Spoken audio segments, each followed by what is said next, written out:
Kamusta mga kabasketbolista?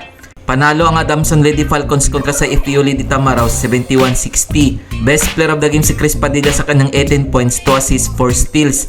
Tinalo naman ng DLSU Lady Archers ang UE Lady Warriors 58-45. Best player of the game si Lisario sa kanyang 18 points, 7 rebounds, 4 assists. Kung umabot ka dito sa video na to, mag-like na at subscribe. Heto ang Game 1 schedule para sa Final 4 na gaganapin sa Molo Visia Arena. November 22, 2023. Sa first game, maglalaban ang inyo Lady Bulldogs na may twice to beat advantage kontra sa Ateneo Blue Eagles alas 9 ng umaga.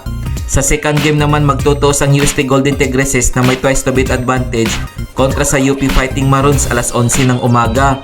Heto naman ang Game 2 schedule ng Final 4 in case magkaroon ng do or die game na gaganapin sa Smart Araneta.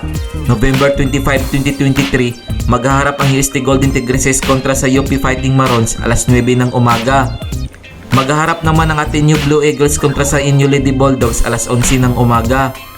Heto ang team standings as of November 20, 2023.